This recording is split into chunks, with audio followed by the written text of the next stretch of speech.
কি প্রতি বছর এসএসসি পরীক্ষা মেধা অনুযায়ী চাকরি, ওএমআর ভিত্তিতে পরীক্ষা। আমাদের সংকল্প কি জেলার প্রাইমারির নিয়োগ জেলাতেই হোক, মেধা অনুযায়ী হোক, এসসি এসটি ওবিসিরা অধিকার ফিরে পাক, একাডেমিক দেখে হোক, যোগ্যতা মেনে হোক। এটাই বিজেপির অঙ্গীকার। বিজেপি যদি সমুদ্র হয়, মহাসমুদ্র হয়, তৃণমূল হলো এদো পচা পুকুর। তৃণমূলের সঙ্গে বিজেপিকে ম্যাচ করবেন না। বিজেপি সর্বভারতীয় পার্টি শুধু নয়, বিশ্বের সর্ববৃহৎ পার্টি। বাংলায় জনসংখ্যা 11 কোটি আর বিজেপির মেম্বারদের সংখ্যা 13 কোটি। বিজেপি শুধু দেশ চালাচ্ছে না, 21টা রাজ্যে এনডিএ সরকার চালাচ্ছে। লোকসভা নির্বাচনের পরে প্রথম ভোট হল হরিয়ানা আর মহারাষ্ট্র। हरियाणा का जीत हमारी है, महाराष्ट्र का जीत हमारी है। 27 বছর পরে দিল্লির জিত আমাদের হয়েছে। ওখানে ফ্রি ফ্রি ফ্রি মমতা ব্যানার্জির মতো আরেক ফেরেববাজ কেজরিওয়াল, তাকে লোক রিজেক্ট করে দিয়ে ভারতীয় জনতা পার্টিকে এনেছে। আর বিহারে 202টা আসন 243-এর মধ্যে बीजेपी एनडीए पेचे। बिहार का जीत हमारी है, अब बंगाल का बारी है। पश्चिम बंगे एबारे टाइम एसे गेছে, পশ্চিমবঙ্গে টাইম এসে গেছে। কাঁটা ফুটেছে মুখ্যমন্ত্রীর পায়ে। কালকে বনগাঁতে কি ভাষা হিলিয়ে দেব ভারতবর্ষকে। এ তো শাহজাহানের ভাষা, এ তো অনুব্রত কেষ্টর ভাষা, এই ভাষা তো গুন্ডাদের ভাষা, এই ভাষা তো নন্দীগ্রামের সুপিয়ানের ভাষা। এই ভাষা গুন্ডারা মাফিয়ারা বলে। আমাদের রাজ্যের মুখ্যমন্ত্রী বলছে হিলিয়ে দেব। আরে মমতা ব্যানার্জি, নন্দীগ্রামে আপনাকে ভোটাররা হিলিয়েছে একবার, এবার 26-এ বাংলার জনগণ আপনাকে হিলিয়ে দেবে। আপনি নিশ্চিন্ত থাকুন। বলছে আমি লোক বিধানসভার পরে ভারত ভ্রমণ করব। আরে ভারত ভ্রমণ করুন, আপনাকে কেউ ডাকে না। অখিলেশ যাদব উত্তরপ্রদেশ ভোটে ডেকেছিল, আপনি কাশী বিশ্বনাথে গেছিলেন, জয় শ্রীরাম শুনেছেন, হর হর মহাদেব শুনেছেন। আপনি যেখানে যেখানে প্রচার করেছেন সব জায়গায় সমাজবাদী পার্টি হেরেছে। ওই কারণে বিহারে আপনাকে তেজস্বী যাদব ডাকেনি। ডাকেনি কেন জানেন? কারণ আপনি হিন্দু বিরোধী। আপনি হিন্দু বিরোধী। আপনার মুখ দেখলে হিন্দুরা ভোট দিতে পারে না। কেন?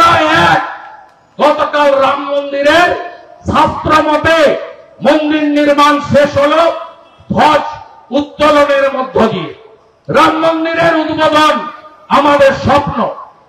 500 বছরের লড়াই। সরকারি টাকায় মন্দির হয় না, নিধি দিয়েছি আমরা। আপনি 10 টাকা, কেউ 50 টাকা, বড় লোকরা 1 কোটি টাকা।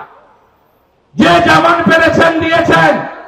আজকে মন্দির নির্মিত হয়েছে হিন্দুদের নিধিতে টাকাতে।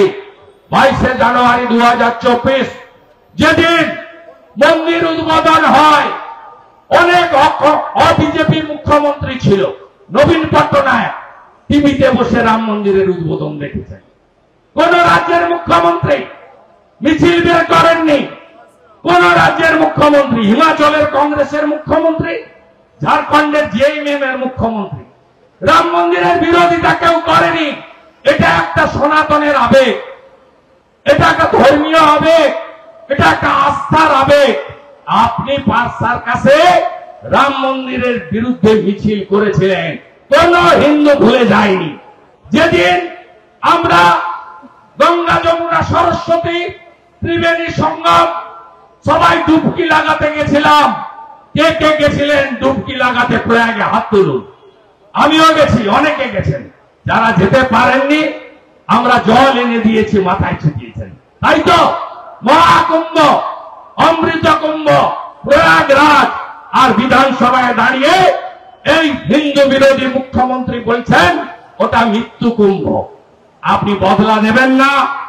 হিন্দুরা সহজে মুখ খুলে না, মনে মনে রাখে। আপনি দাঁড়িয়ে বলেছেন হিন্দু ধর্ম কন্যা ধর্ম। এবারেও আপনি দুর্গা পূজায় মাত্র একদিন বাকি ছিল মাতৃপক্ষ দেবী পক্ষ শুরু হতে। আপনি বন্ধু বলুন তো, পিতৃপক্ষে ভালো কাজ কেউ করে? কেউ করে? যাদের বাবা মা গত হয়েছেন তারা গয়াতে যান পিণ্ড দিতে। আজকে পিতৃপক্ষে কাঁচি নিয়ে দুর্গা পূজা উদ্বোধন করতে গেছেন এবং বৃষ্টি পড়ছে টিপ টিপ করে, ছাতা অনেক আছে, উনি ছাতা নেবেন না।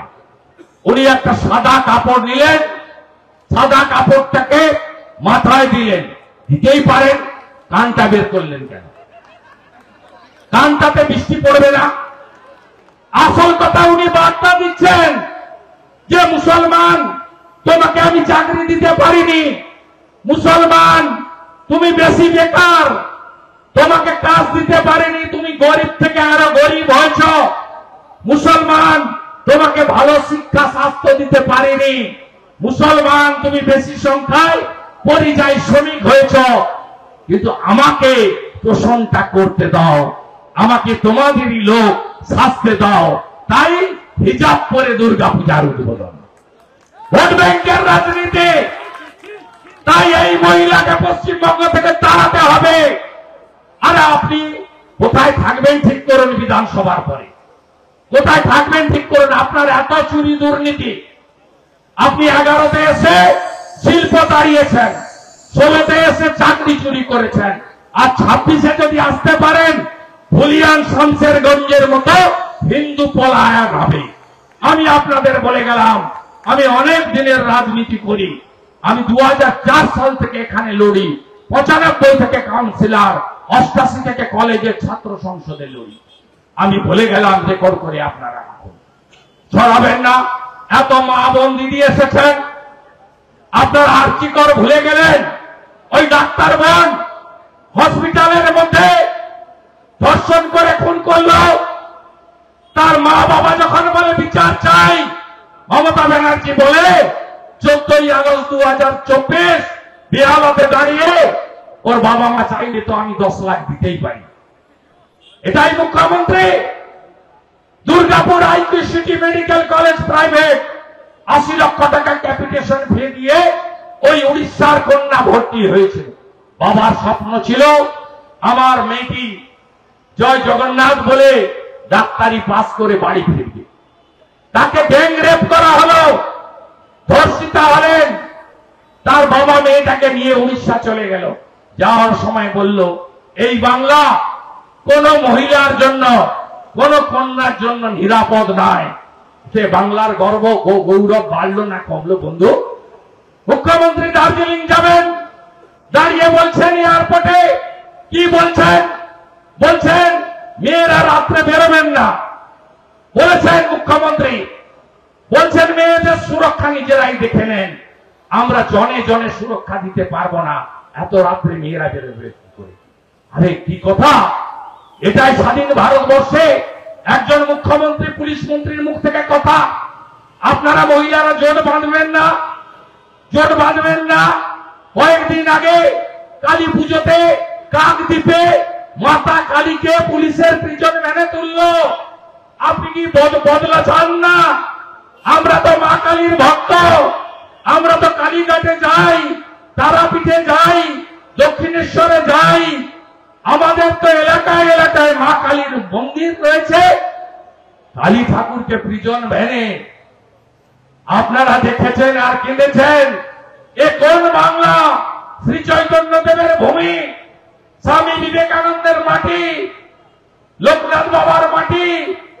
এই মাটিতে জগৎজননী মা শারদামণি ঠাকুর রামকৃষ্ণদেব জন্মেছেন। এই মাটিতে স্বামী প্রণবানন্দ জন্মেছেন। আপনারা দেখেছেন, তাই একে তাড়াতে হবে।